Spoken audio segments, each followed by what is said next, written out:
everyone, welcome back to Magna Brains. My name is CS Payal Popli and हम पढ़ रहे हैं highly expected case studies. कुछ case studies आपने previous videos में पढ़ी हैं, कुछ केस स्टडीज आप इस वीडियो में पढ़ेंगे। केस स्टडीज पढ़ना बहुत सा ज़रूरी है क्योंकि पेपर उसी से आते हैं सी केस स्टडी बहुत सारी प्रैक्टिस करनी पड़ेगी आपको बिफोर एग्जामिनेशन। हम लोग आपको हर टाइप में से एक टाइप यहाँ पे बता देते हैं, लेकिन वो सफिशिएंट नहीं है। डोंट बी लाइक कि हमने 10 केस स्टडी पढ़ाई है तो उतनी पढ़ ली और आपका काम चल गया। नहीं, पेपर से पहले आप जितनी केस स्टडीज सॉल्व करके देख सके उतनी सॉल्व करके देखिएगा, क्योंकि पेपर में किसी भी पैटर्न से, किसी भी उससे, कहीं से भी आ सकती है। सो आपको हर एक तरीके का एक ओवरऑल आइडिया होना चाहिए। और जब आप बहुत बार प्रैक्टिस करेंगे आप यूज टू हो जाएंगे, और यूज टू हो गए तो फिर उस टाइम पे आपके लिए ईजी होगा वहाँ पे किसी भी केस स्टडी को क्रैक करना। सी यहाँ पे मनोज जी की एक केस स्टडी दी हुई है। ये क्या बोलते हैं? Manoj is working as a supervisor in Galaxy limited. Manoj ji supervisor के रूप में काम कर रहे हैं कहाँ पे? गैलेक्सी लिमिटेड में। He listens to workers suggestions and grievances. ये लोगों के, ये एम्प्लॉयज के सजेशंस को सुनते हैं, उनके ग्रीवियंसेस को सुनते हैं। He rewards the workers for good suggestion and handles the grievances timely.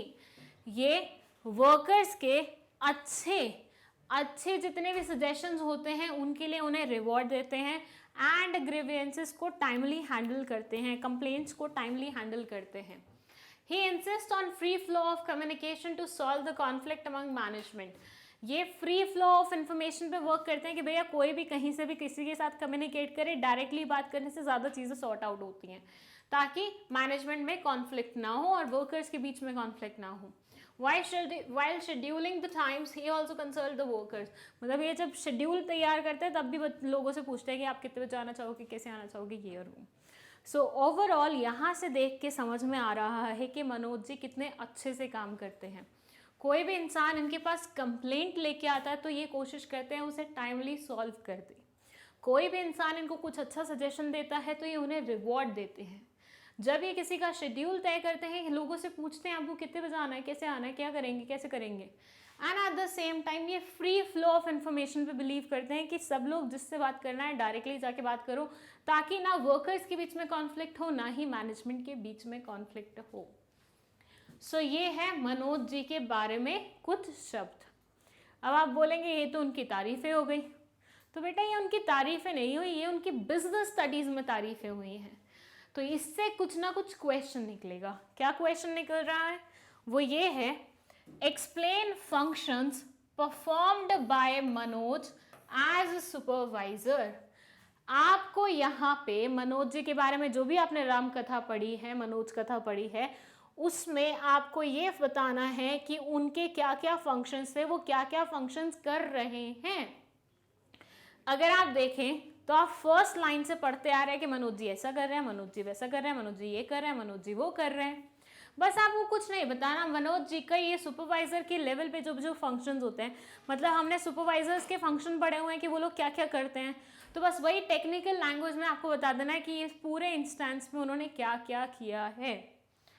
Jin lines की मैंने हिंदी इंटरप्रिटेशन दी है वहीं से ही आपको आंसर मिलेगा।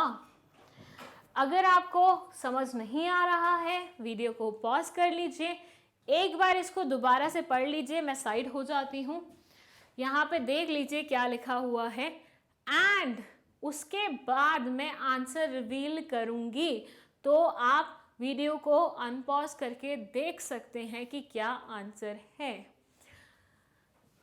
सी यूं मत किया कीजिए कि मैम आंसर बोल तो देंगे, हम सुन लेंगे, ठीक है, इट्स ओके। नहीं, पहले खुद ट्राई करो।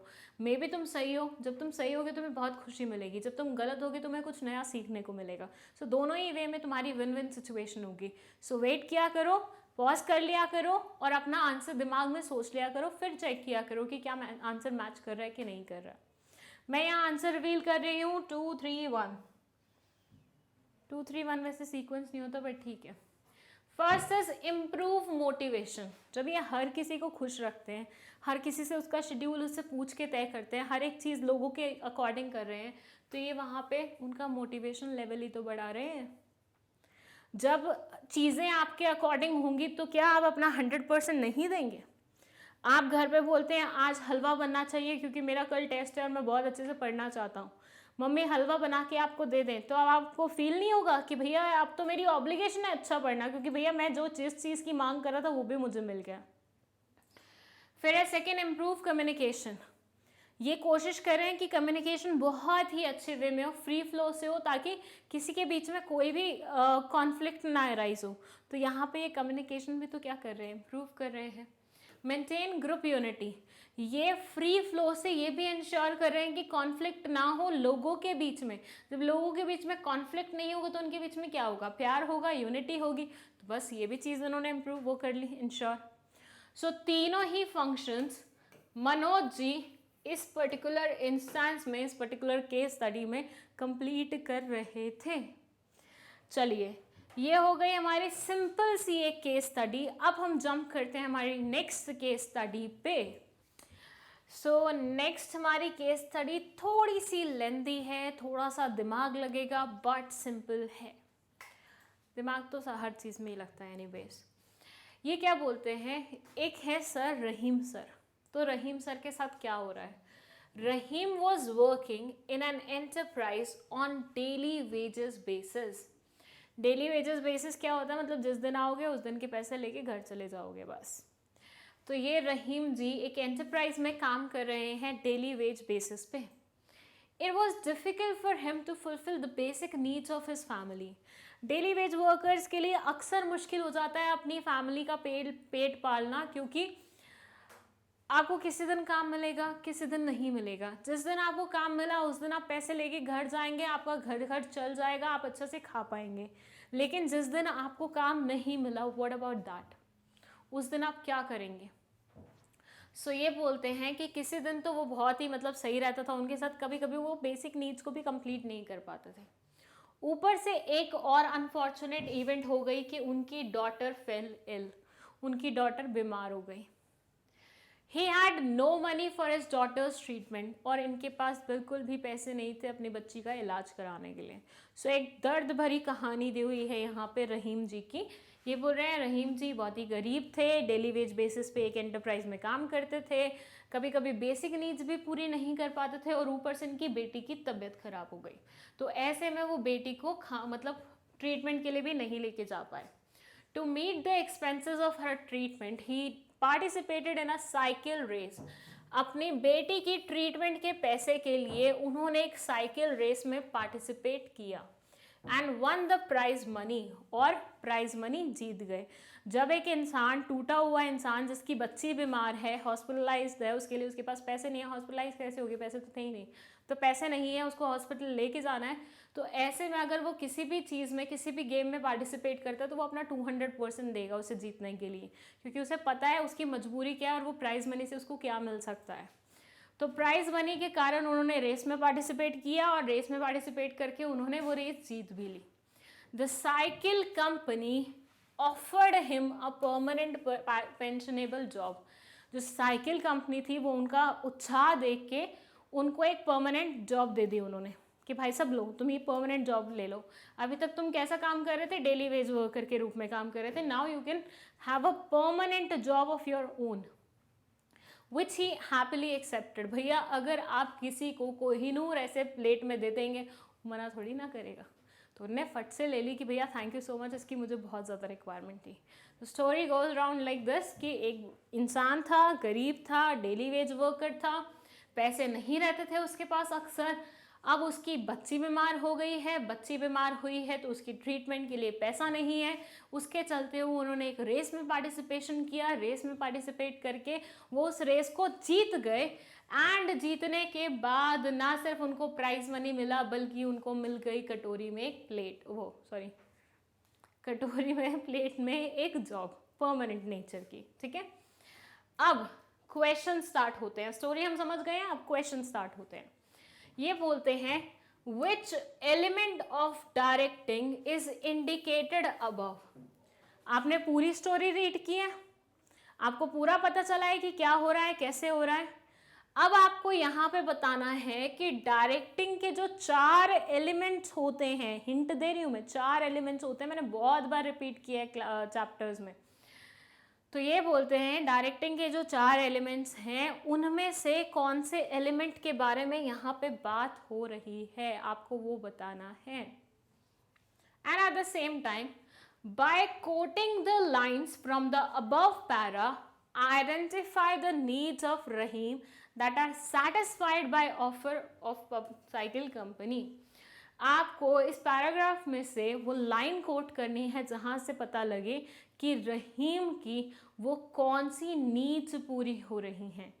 मैं आपको एक बहुत बड़ा हिंट देती हूँ, हमने एक नीड से रिलेटेड थ्योरी पढ़ी थी, याद हो तो बहुत डिटेल्ड वे में पढ़ी थी, और अगर नहीं पढ़ी है तो पहले तो वही पढ़ाओ, क्योंकि ये क्वेश्चन तुम्हें तब तक समझ में नहीं आएगा जब तक तुमने वो नहीं पढ़ा होगा।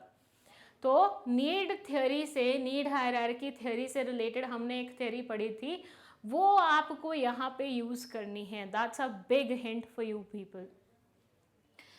Also explain 2 other needs of Rahim followed by the above that are still to be satisfied. ये बोलते हैं उस नीड थ्योरी में कुछ नीड्स इसकी ऊपर पूरी हो रही हैं पैराग्राफ में, लेकिन कुछ नीड्स अभी भी मिसिंग है। वो कौन कौन सी मिसिंग है जो आगे चल के शायद सेटिस्फाई हो जाए, वो आपको बताना है। पहले तो आपको बताना है किस एलिमेंट के बारे में बात हो रही है। वो शायद थ्योरी के नाम से आपको समझ में आ गया हो, वो थ्योरी हमने कौन से वाले एलिमेंट में पढ़ी थी, कौन से वाले एलिमेंट में पढ़ी थी, बस वही वो आपको याद करके चिपकाना है यहाँ पे। फिर आपको नीड बतानी है कि कौन कौन सी फुलफिल हो गई है, फिर आपको बताना है कौन कौन सी अभी भी बाकी हैं जो बाद में फुलफिल होंगी। मैं आपको देती हूँ थोड़ा सा समय, वीडियो को पॉज कर दीजिए, दिमाग में सोच लीजिए। मैं ऑलरेडी आपको बहुत बड़ी बड़ी हिंट्स दे चुकी हूँ और ये केस स्टडी बहुत ही इंटरेस्टिंग और बहुत अच्छी है। इस लेवल की केस स्टडीज़ के लिए प्रिपेयर होना पड़ेगा आपको। टाइम लीजिए, ये देखिए आपके सामने पूरा क्वेश्चन लिखा हुआ है, पूरी केस स्टडी लिखी हुई है। इसको रीड करो अच्छे से, स्क्रीनशॉट लेके चाहे बाद में रीड करो, लेकिन आंसर तभी देखना जब तुम श्योर हो कि हाँ मेरा आंसर यही होने वाला है जो मैं पेपर में लिख के आऊँगा, ताकि फिर आपको पता चल सके आप सही सोच रहे थे या गलत सोच रहे थे। यहाँ मैं रिवील करने जा रही हूँ आंसर्स। फर्स्ट का आंसर है मोटिवेशन। 4 एलिमेंट्स पढ़े थे हमने डायरेक्टिंग के, लीडरशिप, सुपरविजन, कम्युनिकेशन, मोटिवेशन। क्या ये लीडरशिप का पार्ट है? नहीं है। कुछ भी लीडरशिप का मिल रहा है? नहीं मिल रहा। क्या ये कम्युनिकेशन से रिलेटेड है? कहाँ यूज हुआ है कम्युनिकेशन वर्ड? बिल्कुल भी नहीं। क्या ये सुपरविजन से रिलेटेड है? किस पे नजर रखी है आपने? किसी पे भी नहीं। क्या ये मोटिवेशन से रिलेटेड है? यस, यहाँ पे आप एक इंसान को मोटिवेट कर रहे हैं ताकि वो बेहतर काम करके दिखाए, जब उसकी नीड थी उसकी नीड्स को समझ के specially. Answer is what? Motivation. फिर आपको इस पर्टिकुलर पैराग्राफ में से कोट करनी थी लाइन जो आपको बता सके उसकी कौन सी नीड पूरी हो गई है। तो उसकी नीड्स पूरी हुई हैं psychological need and safety and security. वहाँ वर्ड लिखा हुआ था ना, परमानेंट जॉब दे रहे हैं, तो जॉब सिक्योरिटी हुई कि नहीं हुई? बिल्कुल हुई। तो एक पॉइंट ये हो गया। साइकोलॉजिकल नीड्स जो बेसिक आपकी नीड्स होती हैं वो पूरी हो रही है कि नहीं हो रही? भाई परमानेंट जॉब लगेगी तो बेसिक नीड्स तो पूरी हो ही जाएंगी ना, तो ये भी पूरा हो गया। फिर थर्ड क्वेश्चन था कि कौन सी नीड्स अभी भी पूरी नहीं हुई हैं, तो उसका आंसर है एफिलिएशन नीड, जो लोगों द्वारा एक्सेप्टेंस वाली फीलिंग आपको आती है, एंड एस्टीम वाली कि यू फील रिकग्नाइज कहीं पे। ये दोनों नीड्स अभी भी उसकी पूरी नहीं हुई हैं। अब अगर आपने मैस्लो थ्योरी नहीं देखा होगा तो आपको कुछ समझ में नहीं आया होगा इसमें से। पहले अगर आपने नहीं देखा है तो मैस्लो थ्योरी वाली वीडियो देख के आइए, यू विल गेट यहाँ पे किस चीज़ के बारे में बात हो रही है, एंड इस लेवल की केस स्टडीज आती हैं। B prepared for it. ठीक है, चलिए अब हम जंप करते हैं हमारी एक और केस स्टडी पे। नेक्स्ट जो केस स्टडी है वो भी थोड़ी सी लेंदी है बट इजी है, मतलब कंपैरेटिवली इजी है। It says Rajiv is working as personnel manager in a company. जो राजीव हैं वो पर्सनल मैनेजर की पोस्ट पे बैठे हुए हैं एक कंपनी की। The speciality of the company that financial position of all the employee is good. इस कंपनी की ये स्पेशलिटी है कि इसमें जितने भी लोग काम कर रहे हैं उनकी फाइनेंशियल पोजीशन अच्छी है, मतलब it's a good level company जहाँ पे सबकी फाइनेंशियल कंडीशन अच्छी है। The employees working here are honest, punctual and hard working. भैया फाइनेंशियल पोजीशन तभी अच्छी हो सकती है जब आप डट के काम करो, हार्ड वर्क करो। तो यहाँ के जो एम्प्लॉयज़ हैं वो काफ़ी ही ज़्यादा पंक्चुअल हैं, ऑनेस्ट हैं और बहुत ज़्यादा हार्ड वर्किंग हैं। The CEO of the company asked him to suggest the method of motivation. CEO ने राजीव जी को अपने कैबिन में बुलाया और पूछा उनसे कि आप मुझे कोई सजेशन दीजिए कि सबको एक अच्छे वे में मोटिवेट कैसे किया जाए, मतलब मोटिवेशन का मेथड बताइए। The CEO asked him to suggest a method which is happily accepted by all the employees. CEO कोई ऐसा मेथड चाहता था जिसको सुन के बाकी सब खुश हो जाए and they should be like अरे वाह क्या बढ़िया मेथड निकाला है। Rajiv spoke to many employees in this connection. अब राजीव जी कैबिन से बाहर आए, उनको सजेशन देनी थी, तो उन्होंने बोला क्यों ना मैं लोगों से ही पूछूं कि उनको क्या चाहिए। तो उन्होंने बहुत सारे एम्प्लॉयज से बात की इस चीज़ के बारे में। Some employees suggested to give him more importance to individual autonomy. कुछ लोगों ने उसे बोला कि आपको individual autonomy that is freedom पे ज़्यादा फोकस करना चाहिए। अनदर सजेस्टेड गुड परफॉर्मेंस, किसी ने उन्हें गुड परफॉर्मेंस पे फोकस करने के लिए बोला। Another group suggested to award certificate trophies to recognise the needs. कुछ लोगों ने उन्हें सर्टिफिकेट वगैरह देने के लिए बोला ताकि रिकॉग्नाइज हो सके उन लोगों की गुड परफॉर्मेंस। सो ये 3 सजेशन उनको मिले हैं। Mr. Rajiv mixed all and suggested a method of motivation to CEO. Rajiv जी बड़े स्मार्ट थे, उन्होंने तीनों का ही एक मिक्सचर बनाया और वो जाके CEO को बता दिया कि सर आपको इस वे से मोटिवेट करना चाहिए, मतलब इस वे से मोटिवेशनल वो करना चाहिए। The CEO happily accepted that and was immediately implemented. CEO को ये डिज़ाइन बहुत पसंद आया और ये फट से इम्प्लीमेंट हो गया। Within few days the company's growth rate appeared to have become fast. कुछ ही दिनों के अंदर कंपनी की ग्रोथ बढ़ गई। सो ओवरऑल पिक्चर रिवाइज करवाऊँ आपको तो क्या हुआ, मिस्टर राजीव जी हैं जो कि एक कंपनी में काम कर रहे हैं। मिस्टर राजीव जी की कंपनी में जो लोग काम कर रहे हैं उन सब की फाइनेंशियल पोजीशन अच्छी है, वो काफ़ी ऑनेस्ट हैं, काफ़ी हार्ड वर्किंग हैं। सो यहाँ पे CEO राजीव जी को बुला के बोलते हैं कि आप मुझे एक मेथड ऑफ मोटिवेशन बताइए। देखिए इन सबको हम पैसे का लालच नहीं दे सकते बिकॉज ये ऑलरेडी फाइनेंशियली साउंड है, राइट? तो पैसे का लालच तो नहीं दिया जा सकता। अब आप बताइए कि हम इनको किस वे से और मोटिवेट करें।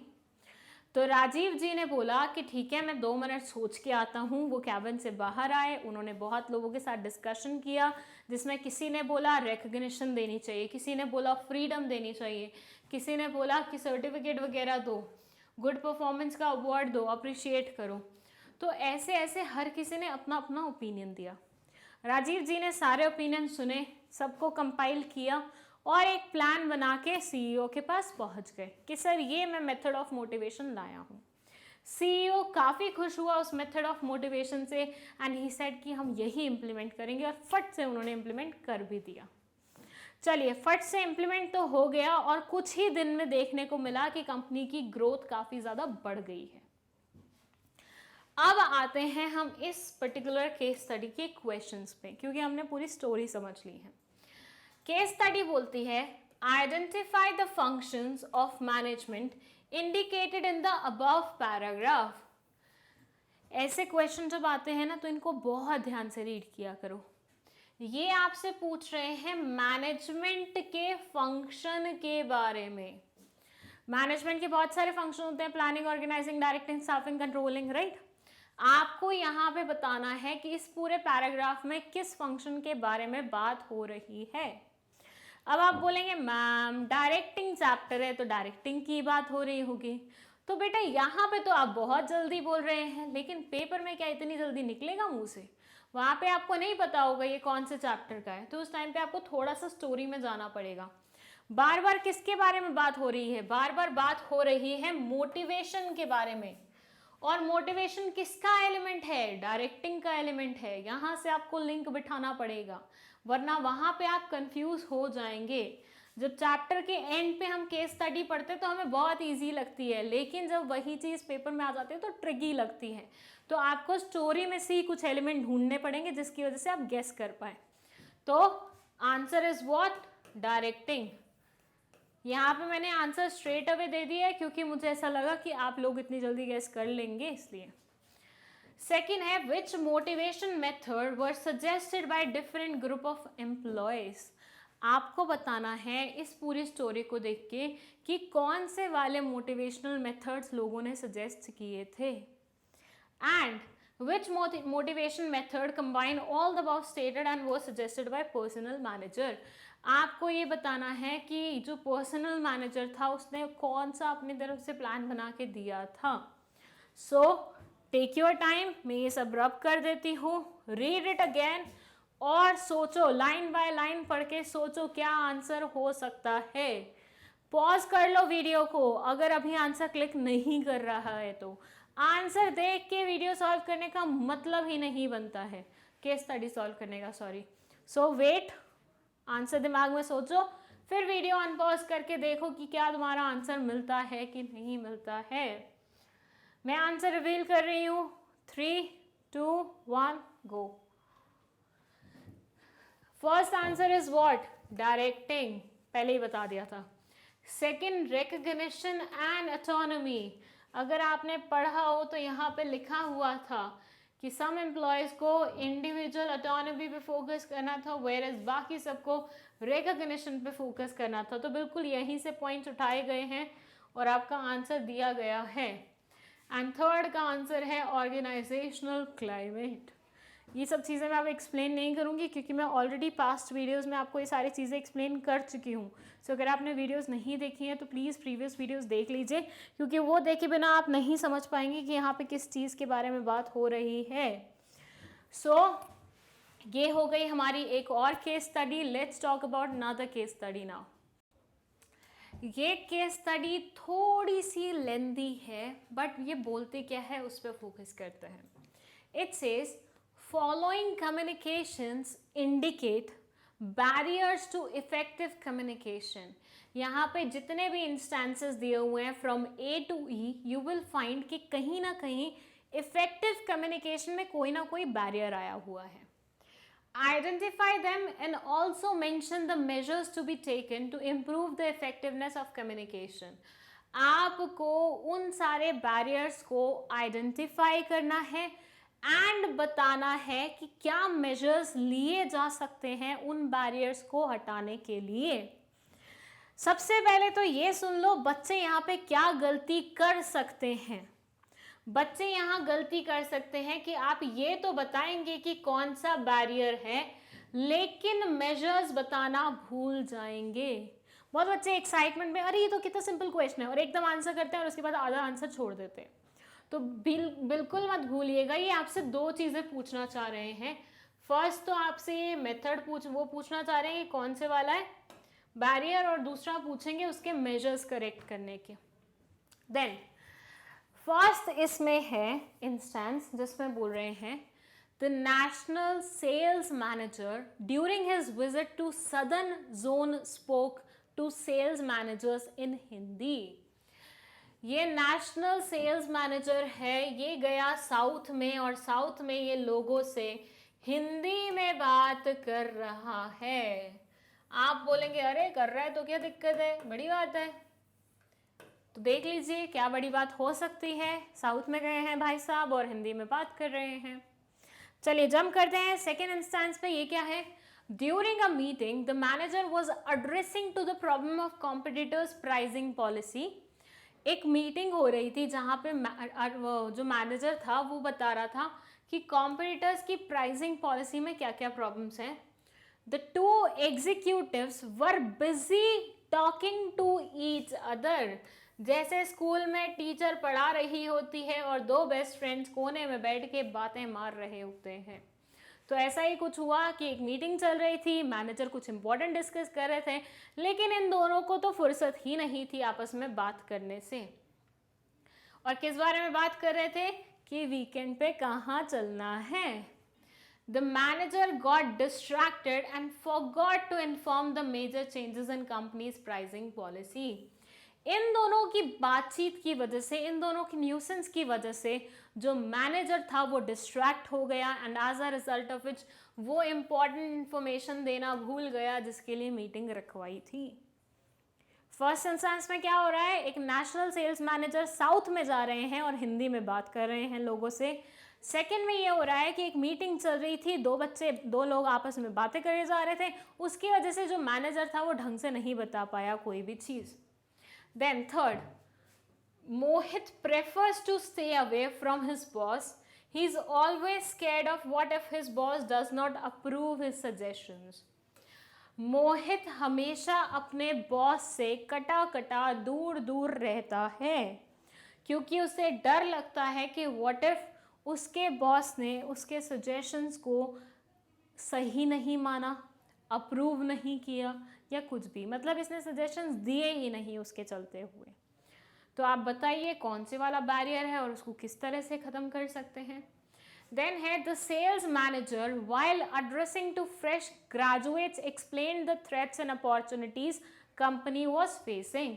जो सेल्स मैनेजर थे जब ग्रेजुएट से मिले, मतलब नए नए ग्रेजुएट्स आए हैं इनके ऑर्गेनाइजेशन में काम करने के लिए, तो उनको वो थ्रेट्स एंड अपॉर्चुनिटीज़ के बारे में बता रहे थे जो कंपनी फेस कर रही है। He used lot of technical words which he had learned in his MBA classes. तो भाई साहब ने बातचीत करते करते बहुत सारे टेक्निकल वर्ड्स दे दे के मारे लोगों के ऊपर जो इन्होंने खुद MBA क्लासेस में पढ़े थे। कुछ लोग होते हैं, I too have a friend like this, if she is watching this video please, ये तुम्हारा एक बैरियर है, you need to understand. When you are using technical words with a person who is not from your same field or community, then ये एक barrier का काम करता है। बट कौन सा बैरियर है वो आप मुझे बताएंगे। फिर है Sonu garments limited follows colour chain very strictly. No employee whatever may be in emergency is allowed to divert from the defined path of communication. Sonu garments में ये सिस्टम है कि भैया जो हायरार्की बनी हुई है जिसके थ्रू बात कर सकते हैं बस वही फॉलो करना है। कोई इधर से उधर से आके इधर से किसी से बात नहीं कर सकता, चाहे कितनी बड़ी इमरजेंसी क्यों ना हो। बोल बोल के मेरा तो मुंह दुख गया है। आई होप आपको आंसर ज़रूर क्लिक कर गए होंगे। ये क्वेश्चन बहुत ज़्यादा लेंदी था लेकिन इसके आंसर बहुत सिंपल हैं अगर आप थोड़ा सा ध्यान दें। मैंने आपको वो सारे बैरियर्स बहुत ज़्यादा डिटेल में पढ़ाए हैं, तो अगर मेरे वीडियोस देखने के बाद अगर आपसे ये क्वेश्चन नहीं बन रहे हैं तो आई डोंट नो मैं क्या करूँगी। अगर आप मेरे सामने होते तो मैं बताती आपको क्या करूँगी। आपको ये सारे क्वेश्चंस के आंसर उंगलियों पे बनने चाहिए क्योंकि बैरियर्स समझाते वक्त भी मैंने आपको बोला था यहाँ से केस स्टडी आएगा और आ गया। चलिए, I am giving you people 2 minutes का टाइम। आराम से वीडियो को पॉज कर लो 2 मिनट तक। मैं 2 मिनट का ब्रेक नहीं ले सकती वीडियो में, तो तुम लोग मेरे बिहाफ पे पॉज करो वीडियो को 2 मिनट के लिए, सारे इंस्टेंसेस पढ़ो और दिमाग में सोचो किसका आंसर क्या होगा। दिमाग में नहीं सोच सकते हो, कमेंट सेक्शन में लिखो, कहीं पे भी लिखो, नोटबुक में लिखो, कहीं पे भी लिखो। उसके बाद वीडियो को अनपॉज करके देखिएगा कि आपके आंसर सही है या नहीं है। बट ऑलवेज रिमेंबर आपको आइडेंटिफाई भी करना है, eight the same time measures भी मेंशन करने हैं। चलिए, मैं भी 1-2 सेकंड का ब्रेक ले ही लेती हूँ बीच में ना। बट एनीवेज, आपको ऐसी केस स्टडीज़ बिल्कुल आ सकती हैं, you will have to be prepared for that. And case study में याद रखिएगा कभी भी लेंथ ऑफ द क्वेश्चन से डरिएगा मत। जान के बच्चों को डराने के लिए ना वैसे लंबे वो देते हैं। उनको ये नहीं याद रहता कि भैया जो पर्चे बन रहे हैं वो पेड़ों को काट के बन रहे हैं। उस टाइम पे उन्हें ये होता है बच्चों को तो हमें ट्रिकी वे से फंसाना ही है कहीं ना कहीं। तो खूब लंबी केस स्टडीज़ आएंगी आपके पास, but don't be scared of that. आराम से सॉल्व करना। केस स्टडी में ना 1-2 लाइन से ही क्लिक हो जाता है आंसर क्या होने वाला है, और आंसर भी बहुत छोटे छोटे होते हैं। आपने देखा है कोई भी केस स्टडी जिसमें हम भर भर के आंसर लिख रहे हो, 1 word 2 words, 1 line 2 line max to max. So back to the story. Answer reveal कर दूं क्या? कर ही देती हूँ, लाइव सेशन तो है नहीं जो मैं पूछ रही हूँ आप लोगों से। Anyways the answers are like this. First is faulty translation. भैया साउथ में जाके आप हिंदी में बात करेंगे, साउथ में nobody speaks Hindi unless and until that person has shift from northern side और कोई और side. Second is lack of attention. Manager उनकी बातों में थोड़ा सा अपना अटेंशन दे चुके थे, as a result of which वो उन्होंने आगे नहीं वो किया। Fear of authority. वो बंदा डर रहा था बॉस से बात करने में, क्योंकि उसको डर लग रहा था कि सजेशन दूंगा, अप्रूव नहीं किया तो क्या होगा। फिर है टेक्निकल जार्गन। एमबीए क्लासेस में पढ़ी हुई वर्ड्स को आप ग्रेजुएट्स के साथ, फ्रेश ग्रेजुएट्स के साथ इस्तेमाल कर रहे हो, मतलब क्या बात हो गई। तो लास्ट इज ऑर्गेनाइजेशनल पॉलिसी, कि तुमने ऑर्गेनाइजेशनल पॉलिसी इतनी स्ट्रिक्ट बनाई है कि कोई इंसान इधर उधर सोच ही नहीं पा रहा है कुछ भी। सो ये थे हमारे क्या आंसर्स। बट क्या ये आंसर कंप्लीट है? बताइए आप मुझे, क्या ये आंसर कंप्लीट है? मैंने अभी बताया था बच्चे क्या गलती करते हैं, इतना आंसर लिखेंगे एंड देन दिल बी लाइक ओके हो गया हमारा आंसर। नहीं बेटा, आपको मेजर्स बता रहे हैं हाउ टू इम्प्रूव दैट। वो मेजर्स हमने यहाँ पे नहीं लिखे हैं क्योंकि हम ऑलरेडी आपको पढ़ा चुके हैं। हमारी जो इस चैप्टर की लास्ट वीडियो थी वो इफेक्टिव कम्युनिकेशन पे ही बेस्ड थी, तो आपको वो सारे पॉइंट्स यहाँ पे लिख देने हैं after you will be done with this part. ठीक है, तो दोबारा से बता देती हूँ, वापस पिछले पेज पे चलते हैं। This is basically what faulty translation, क्योंकि हिंदी इंग्लिश प्रॉब्लम जा रही थी, साउथ की प्रॉब्लम जा रही थी। यहाँ पे अटेंशन की कमी थी, यहाँ पे अथॉरिटी ना चली जाए उस बात का डर था, यहाँ पे टेक्निकल जार्गन्स का इस्तेमाल हो रहा था, और यहाँ पे organisational policy was very very very strict, so as a result of which they couldn't talk to anybody. So ये हो गया हमारी एक और केस स्टडी। चलिए एक दो और पढ़ लेते हैं, है ना। चलिए नेक्स्ट केस स्टडी पे जंप करते हैं। नेक्स्ट केस स्टडी भी पार्ट्स में बाइफिकेटेड है, जैसे कि अभी हमने पढ़ी है एक। ये केस स्टडी क्या बोलती है? ये बोलती है suggest which element of directing is suitable under following situations and why. आपको ये 3 सिचुएशंस दी हुई हैं, आपको पूछा गया है कि डायरेक्टिंग का कौन सा एलिमेंट यहाँ पे फिट बैठता है। So you will have to name the element of directing. कौन कौन से एलिमेंट होते हैं? 4 एलिमेंट्स होते हैं, पहले हिंट दे रही हूँ मैं। फर्स्ट इंस्टेंस बोलता है workers are always unwilling to take up any kind of work. जो लोग काम करने के लिए बैठे हुए हैं उनका काम करने का मन नहीं करता। गवर्नमेंट हॉस्पिटल्स जैसे हैं, डिपार्टमेंट जैसे। Due to rise in demand firm wants them to cooperate to meet pending orders. भैया डिमांड बहुत है आपके यहाँ पे, बट वर्कर्स काम करने के लिए तैयार नहीं हैं, तो मैनेजमेंट चाहती है कि भैया वर्कर्स अपना कोऑपरेशन शो करे सो दैट पेंडिंग ऑर्डर्स हम जल्द से जल्द ख़त्म कर पाएँ। The supervisor is finding it difficult to cope up with this situation. जो सुपरवाइजर भाई साहब हैं उनको बहुत ही ज़्यादा डिफिकल्ट लग रहा है इस पूरी सिचुएशन से कोप अप करने को।